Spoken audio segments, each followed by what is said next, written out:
And more than that, I'll be presenting some of my research works also over here, how it can be brought into an industrial or an organization setup as such.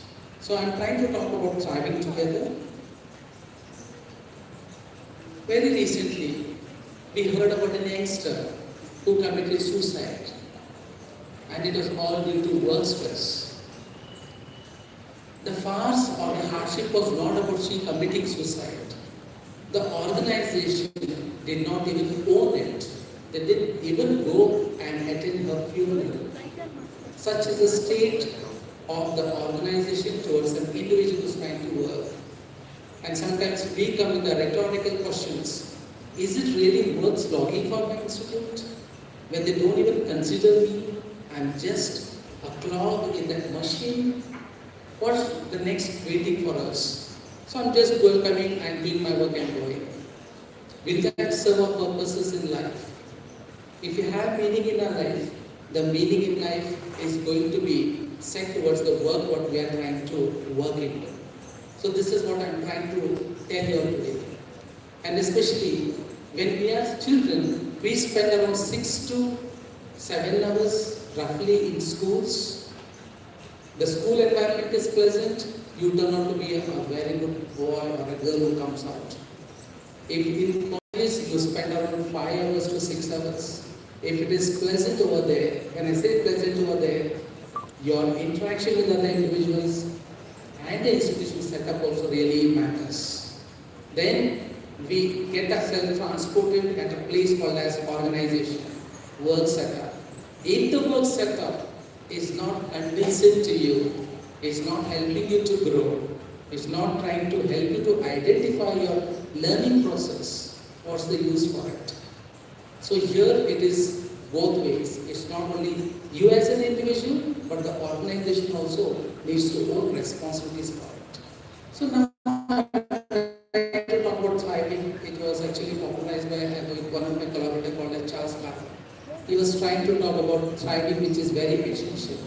And when you say thriving, there are two elements that are very important here. Can you put the next one slide, please? Yes, the vitality and the learning. The moment we say vitality, the energy with which we are trying to work there. The first day when you enter any institute or organization, with full zeal and interest we would like to work there. But we need to maintain it.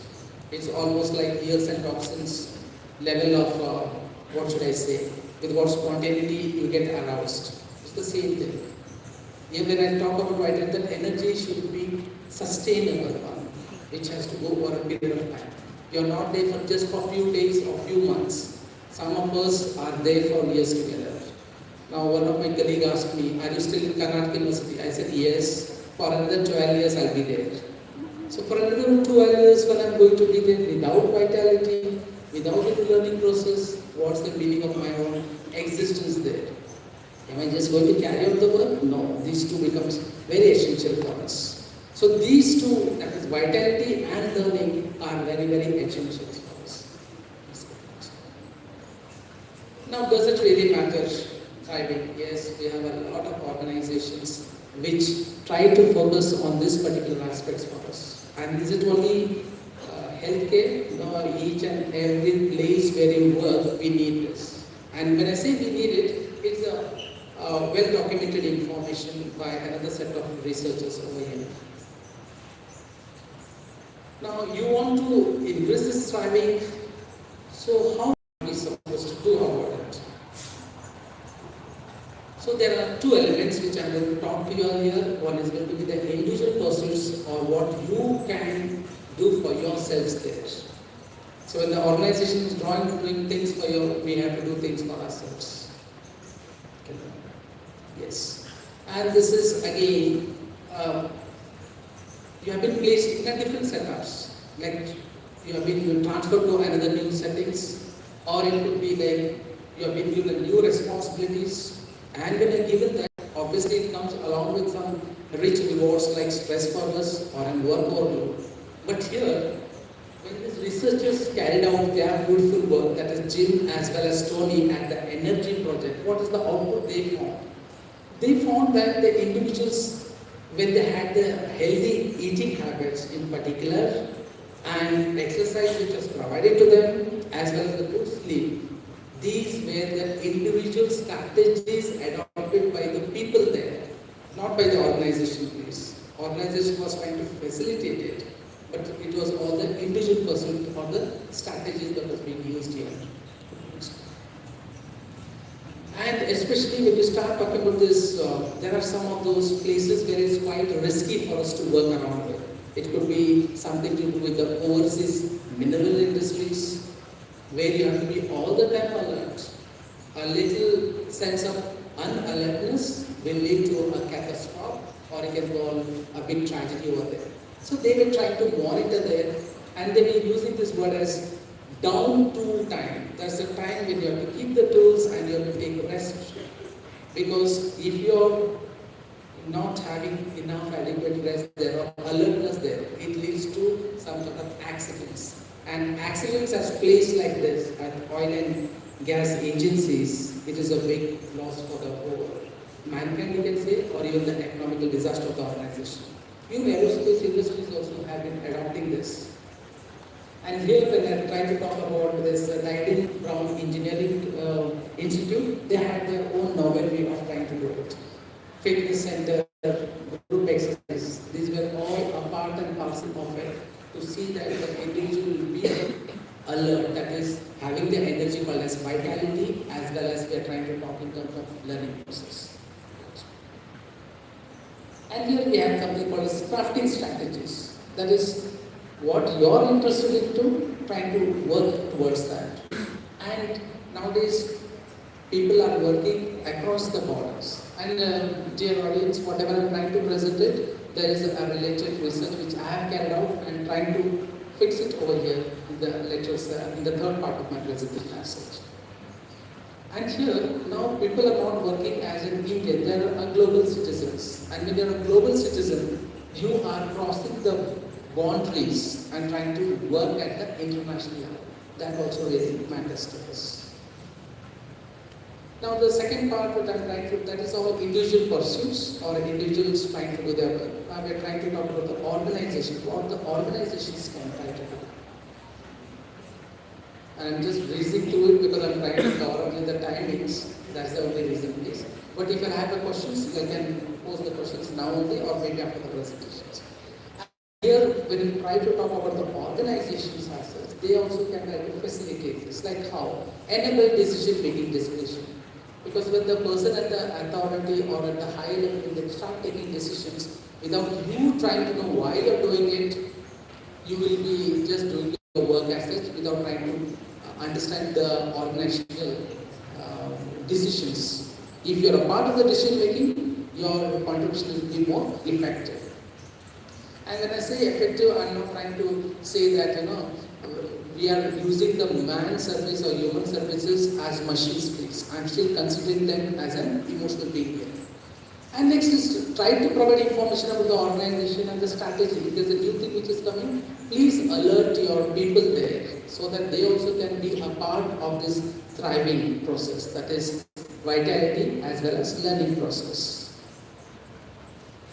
And this is a very important one, incivility, that is how the exchange of communication is taking place. And the psychological atmosphere is equally essential there. If there is a lot of animosity or some sort of distances, people would not like to cooperate with or be in such organization. The culture also really matters. And a very essential part for this is always the feedbacks. If a person, if the organization is not going to give you the feedback about your performance, obviously it's going to hamper us. And then the last part which we speak is about diversities. Diversity is an essential and a great hallmark of any organization to go ahead. So this was about the presentations about thriving. If you have any questions about it, otherwise I'll go with the next part of my presentations. So what I was trying to tell you was the vitality was very essential for us, as well as the knowledge also, or the learning process, by which we can use this term called as thriving. And we have the individuals who do it on their own, and we have organizations which is we try to facilitate it. So this is what it's all about. Any clarity or any additional you want to do, please do it. Yes. Where we can? Yes. I was coming to that part. In any personnel department, this is what my next request to the government or the organization would have been. We need a person there who could be sitting and assessing it with the help of the thriving scale which is available with the 7-item scale is there. So with that we will be able to assess it. So we have psychology people who will be sitting there and trying to do those assessments and trying to give the reports. Again, it's a very issue whether the organization is equally giving scope for this or not. If the organization is not going to give, it's a little difficult. For example, now police department, they came up with this well-being officers. They started appointing these people. What is the very purpose of it? The government realized it, and imagine you are in 2022. The government became alert. Suicide rates are increasing. Policies are having a lot of workload, and we need a psychology person now to moderate it or to manage it. They are doing the jobs. So it depends on the organization. The moment the organization realizes the importance of this, how a psychologist can change the whole process of functioning, then that's the time we become alert as such. See, every institute is supposed to have a supposed to have a counselor. But when do we make use of those services? Or do the people approach or the students approach the counselor? They don't approach that. Only when disasters happen, then only everybody will start asking. Very recently, when a person hung himself in the, using the ceiling fan in IITs, the government took a decision. What is the decision? We had to amazing. They should have given a Nobel Prize or given some sort of awards for such an innovative ideas. They didn't think about hiring a counselor there or a psychologist there. So when you have such pathetic decision makers, what can we think about we being employed there? Every school is supposed to have a counselor there. Counselor is there just to do the assessment? No. He's trying to be a facilitator also for the child. And we think that every child is going to go in the same room. No. It's not like that. It's not like an aeroplane, they are just going with the same shift as such. A requirement is there. Everywhere is needed. Where is the counseling center? They keep asking. We have the NAC people coming, SSS coming. What's the output of your counseling? How many people you are able to address them? This happens and we create a lot of, information only when they are arriving. Children, people, we need to wake up. It's a wake-up call for all of us. Not when the disasters happened and you're trying to do the postmortems. No, not that time. Before that. And this is always there. We call it disaster management. After the disaster happens, we want to manage it. But we don't want to do anything as a preventive measures as such. Now, yes. Yes.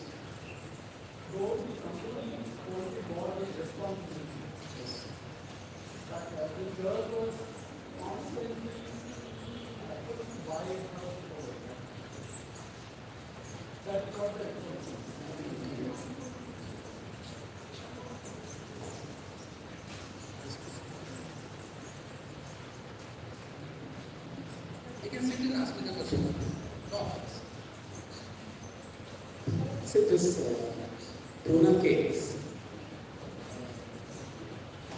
though the company holds the moral responsibility, but this girl was constantly pressurized, and the guy was constantly motivating her. You are the only person I can depend on. So like that, he was giving so much of work, and at that point of time, she had. So how this in between people, like you have the management, you have the worker, you have in between people, but how that communication will reach the management, or they take decision or to improve the environment and working conditions for the employee. See, Now we are looking only at the chartered accountants. Now we are looking at one particular aspect of it. It's a wake-up call for the other organizations also. See, a counselor is always there. If she could have approached probably, that is a big question of probability of 0.99% or even 0.95% also get right. If she could have approached, maybe.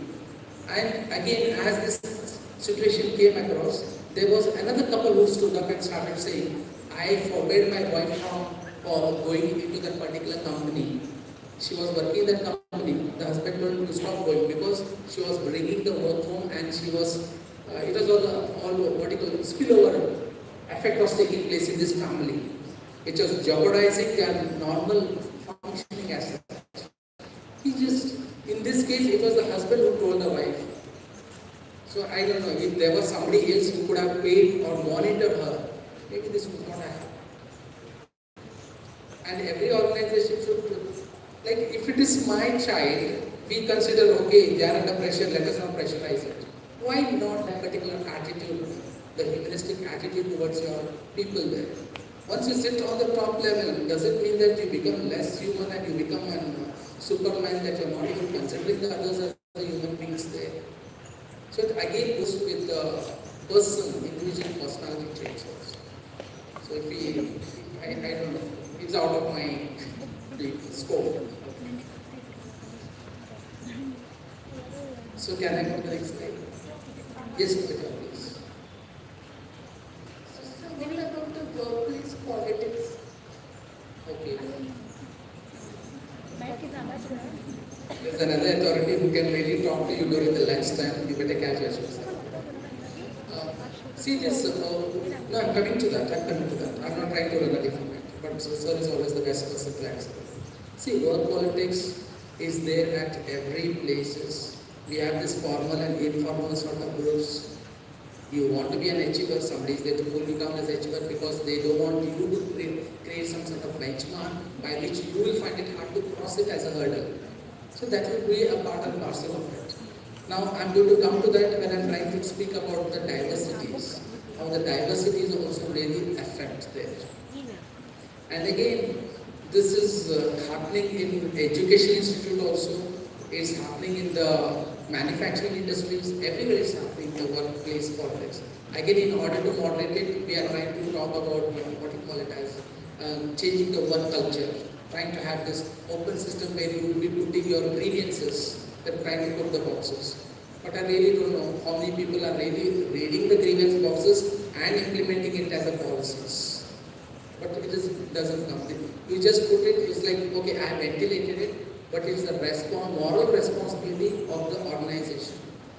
And it's high time that we have psychologists over there who would be addressing those issues or trying to moderate it. But this is, again, it goes with the human nature which cannot be stopped. And the highest number of politics at workplace. When I say politics, I am not trying to talk about the word politics in the true sense of the term, which is the art of managing. I'm not talking.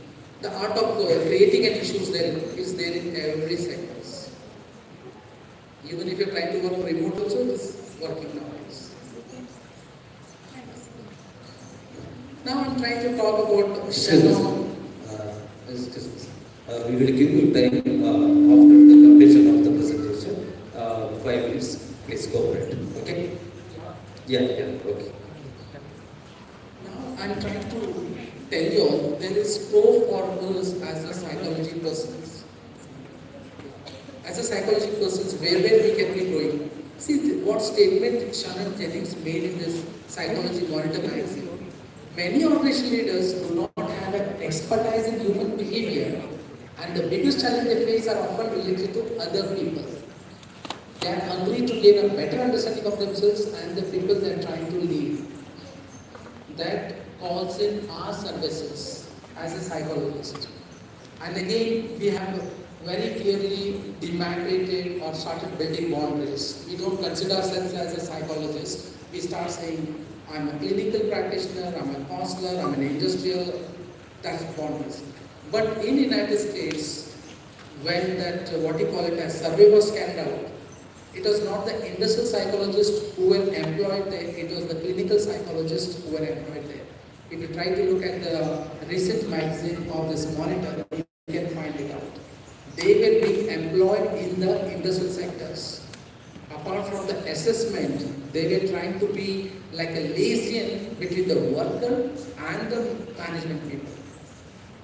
Whatever the management persons did have a certain skills, because what happened to the psychologists, they bring the skills over there, and they bring the empathy there, the communication skills there, which they needed to incorporate even in the leaders when they are trying to lead people. So they were trying to humanize the manager.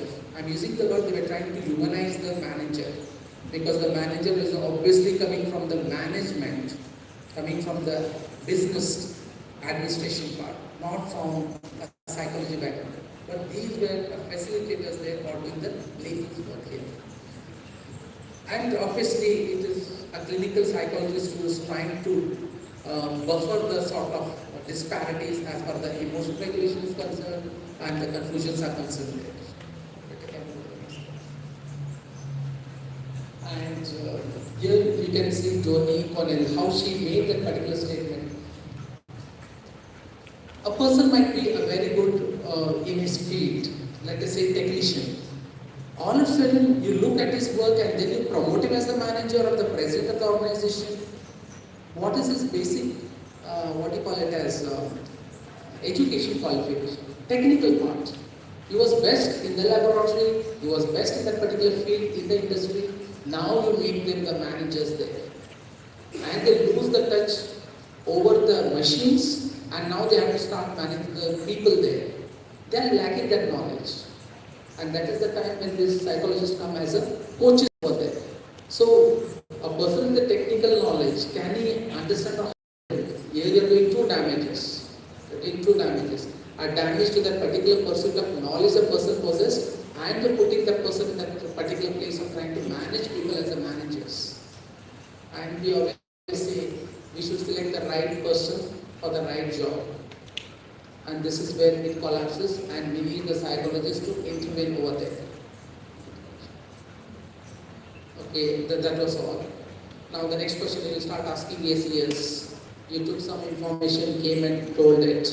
I could have done better job than you. Yes, obviously. But now I am trying to tell you what I have done in the field and what were my findings. Even though it was not directly related, but at least remotely related. The first one I would like to talk about is to belong is to matter. When we carried out this research in 2013, we found that the moment a person feels that I belong to certain groups, it could be family or to their friends, they started attributing meaning for their existence. So in an organization setup, what happens? When you start feeling the other person is related to you, he is also your peer group member with whom I can work around, with whom I can speak or whatever I want to speak to. The moment you start belonging, then it starts giving meaning to your existence, which you can obviously transfer it to the manufacturing or the work that you're trying to carry out. The next finding what we found was, can go to the next finding, life balance. Every time we start talking about how we have to balance the workplace as well as your personal or private lives, we try to find that also. And the beautiful outcome of this particular research of ours was, we have come up with the scale also there. A scale is also available at the end of my end of the paper. In the appendix is available. Like how you are supposed to be, what should I say, allocating the times for each and every aspects of our lives as such, and whether it is balanced or imbalanced. The more balanced we lead our life, the more happier we are. And this is what our findings also as attributed. When a person goes to a factory or a place to work, you are not supposed to carry to your home whatever the organizations will try to impose their own policies on you, saying that no, you should carry it and try to complete it. Please build your own boundaries. As we do it at home, the moment you wear your footwear, shoes, you keep it at the door. You don't take it and move around in your houses. Except for the Punjabi families, I've seen they move all around. That's a different culture there. but we don't want. Same thing. Keep your family life to yourself and keep the work at workplace. So this is what we found. When you can balance things, you'll be much more happier. This is also a remotely related where we can apply into that organizational setups when we are trying to talk about thriving as such.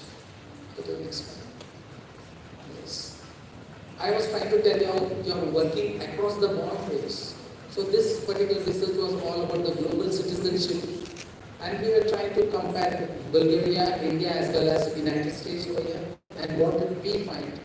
There's a lot of pro-social values that we found, which was very essential over here. And the moment they identified themselves, I'm not an Indian, but I'm a global citizen, the sort of, what should I say, they and we didn't exist over here. They started treating the other people also as a global citizens. More the identification as Indian and as a global citizen, there was a variations in both of those. So the moment you identify, I am with the world, I'm a part of the world, is different. All sort of discrimination and trying to say we are different never came into the picture as such, as far as my research finding was concerned. And this is another interesting phenomenon which I've been working, but the place where I've been working is on children, it was earlier, but how it can be applied. Belief in just world. What is belief in just world? A thought in your mind that things will be fine with me. You all came with that same thought. You all came with the thought that I'm going to conduct the session and you're going to listen to my lecture. Did you come with the thought that this whole thing is going to collapse on your head? We don't come with that. We are always having these beliefs. If I study, I'll get good marks. But imagine if it happens the other way around. You study and somebody actually cheats the examination and gets the gold medal. How disheartened you are. So this is what I was trying to speak to you. At workplace, if the management starts favoring a particular individual, if they start doing what we call it as partialities, saying you're a good worker, you're not a good worker, trying to promote one person and trying to demote one person, it has its own implications there. And the interesting part was when they have these social goals,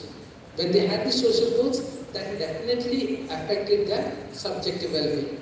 So when you start coordinating and cooperating and working with your people in an organization, obviously your goals also will be met as well as you will be happy as such. Yes, this was another one where we tried to, it was an organizational setup only this particular study, it is all about the distributive justices. So when you distribute according to how they have contributed for the organization in order to forge ahead, the people are happy and satisfied. And that too happened in different cultures, that is United States, Canada, India and China we had taken. And it was similar results more or less, but in India it was a little different. Then we have this, I was trying to talk about the politics at the workplace, right? So this was all about social identities. In this particular research, what we did, we showed the image of a person, but we just wrote the name. We didn't write the caste of the person, the religion of the person. So with these two things being shaded, people started liking that particular person. But the moment we started including the religion and including the caste, people started disliking the person. So this is what we found in our studies also. That sometimes people, the moment the people's identity is known, then you start keeping them at bay or at a distance. So when you try to speak about workplace diversities, this particular study really comes into the picture how a particular person could be kept as they and we and start making their own groups and they start sabotaging the other group or the other individuals as such. And here I am trying to talk to you, trying to say that the different types of practices I told. So this is one of the practices that can be implemented, which we call it as mindfulness. So when we carried out our research, we could find that mindfulness, the person who expresses high or scoring high on the mindful practices, were not having any sort of hatred or considering the Christians or the Muslims as they and we as such. The more they were not practicing this mindfulness, more they had these anxieties, internal anxieties, and calling them us and we as. So this is also one of the studies which could be remotely associated to the workplace group dynamics as such. We always speak about the growth motivation and the growth which comes in form of whether you are initiating or the organization is initiating, because both really matters when you are trying to grow at a center as an organization as such. So even in our studies also we found that the self-reflection and intellectual development was facilitated by this group initiative, or you can call it growth motivation initiative. And this is a very recent study of mine, which is still in the press, when we collected the data from the police department in particular. Here what we found an interesting phenomenon was a lot of suicidal cases we were getting that sort of information or suicidal ideation. But here what we found was that emotional intelligence was the one which really mattered for a person from refraining from committing suicide as such, or it was moderating the person's as far as trying to refrain as such. So it meant that a person having emotional intelligence, or maybe the organization also can plan how the emotional intelligence can be enhanced in its people as such, so that they know how to manage their emotions, or which indirectly directly helps them to feel less stressed as such. So this is all about my research course.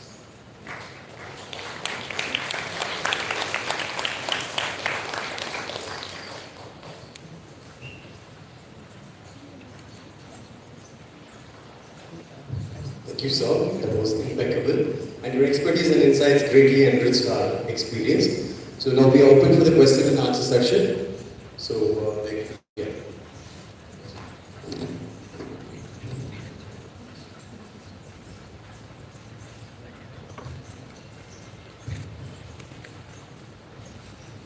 Yes. Thank you for the great talk. It was really interesting. And I have one small question about the last research you mentioned. How would you explain why operational stress means more than organizational stress? It was really interesting for me that this research occurred. Okay, the last study we are trying to speak. Yeah, the difference between operational stress and organizational stress. Yeah. The second last one. Why the operational stress is more important? Okay, occupational stress. See, especially this police department, it is not a planned set of life. My life is very planned. I know I have a class to engage at 10:30 to 11:30, and it's well patterned. But this for them is always a surprise. They never know.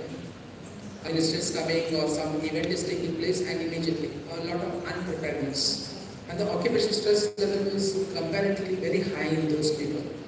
And the risk factor which is involved also is equally high in them. And the interesting part was, most of the people when we gave the questionnaires or when we called the subject well-being officer to collect the data for us along being with them, they were very hesitant as far as the authority was there when they were filling the questionnaires. But when the authority was not there, they were happy to express themselves. And when it had to be anonymous as such. But the occupational stress is very high in them, as well as the medical people also. You never know at which particular time you will be called for an emergency and all that. So it's highly unpredictable. So the more the unpredictableness is there in our profession, the more it is stressful. Yes. Because there was somebody asking the question.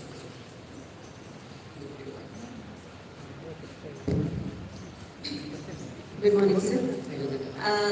At the last point, why it is in suicidal tendency and because of work stress in the police officers, beyond they are getting the necessary training in the police when they are appointing, but still they are facing such tendencies and stress. Why it is? Why they are not capable of maintaining the resources and their training also? I think yesterday I was conducting I was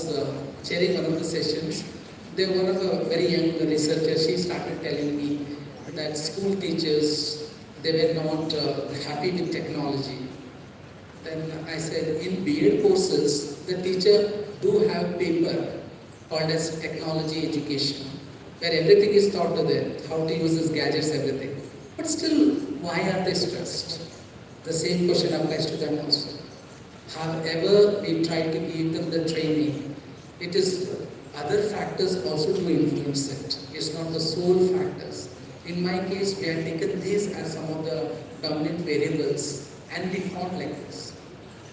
So whatever the person might be trained with is as good as trying to say for the counseling classes, a student sits in the classes, makes notes and goes. A student practices that particular skill. Who's going to be more effective? So in the police, people also the same thing. We don't know who is more vulnerable and who might collapse due to that model of vulnerability to stress, diathesis model. We don't know who might succumb to that. So it's very hard. Like in that event, you might start asking, yes, why don't you screen the people to get into that project? The same thing applies to the students. The students who are toppers only are the ones who succumb to suicidal ideation. That doesn't mean that we cannot take them into the particular profession or maybe into that particular course as such. There are other factors at the work itself which can make them. And the model of diathesis always tells us we are having our own vulnerability. Some of them succumb to it, some people, what is that, warrior and, I forgot the word. You can be a victim or you can be a warrior. You can be a warrior or you can be a warrior. Flight or fight model. Flight or fight. Yes.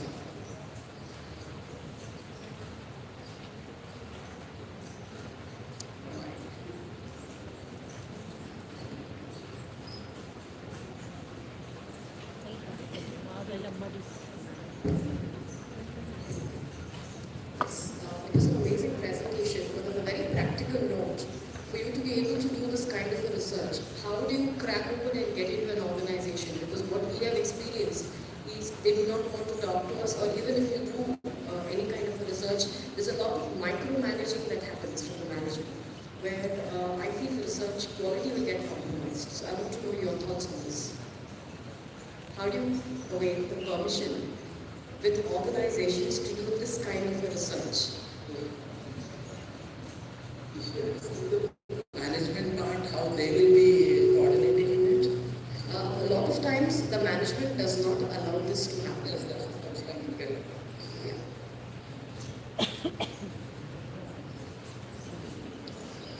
I don't know whether this particular example is appropriate or inappropriate at this particular platform. We have certain protocol that goes with the president or the governor.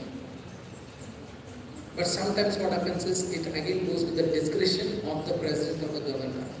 How they use the discretion, whether to demolish that particular appointed people or giving a chance to the opposite people.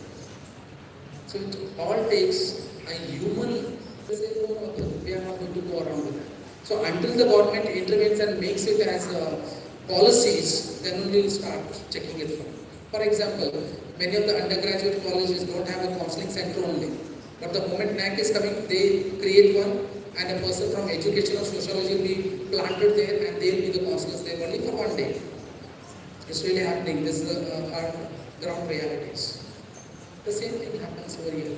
Until unless the government tries to keep it, then again it is you and I. And again the policies of the government and who's trying to advise them also matters.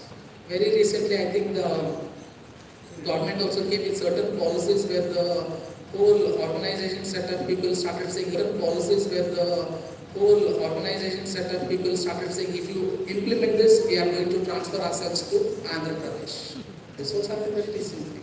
But the government tries to say something for the welfare of the people also, the organizations are not ready to implement it. They have their own, what should I say, organizational goals or personal goals. So when the clash of the goals happen, this is what we find the disparities over there. It's fine. Thank you. So we are closing the question and answer session.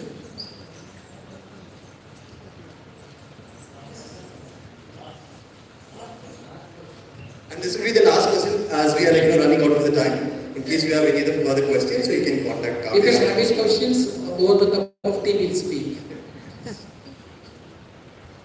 So, thank you for dynamics, organizational dynamics you have given to various organizations. My question is that, what about the mental health organization, the dynamics of working in the mental health organizations, those who are working in the clinical settings and counselings? It is my personal observations.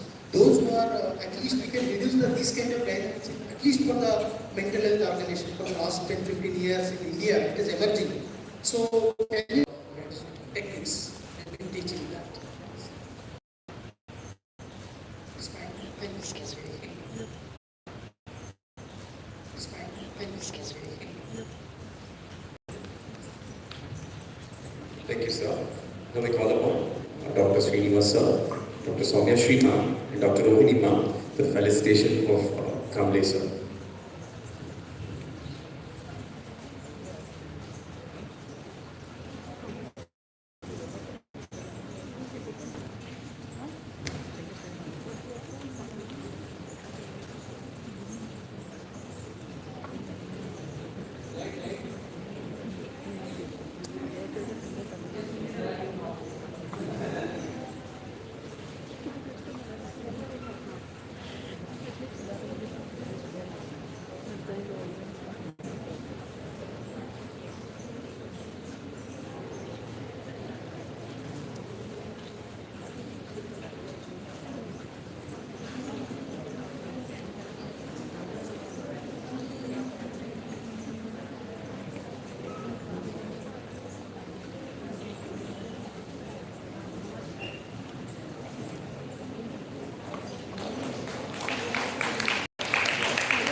Thank you, sir. And now we will be having a tea break. So the tea is readily available and it's just for 15 minutes. So after the tea break session, just like yesterday, we'll be having electronic sessions, so presentation sessions. So now we will be meeting after that. Thank you.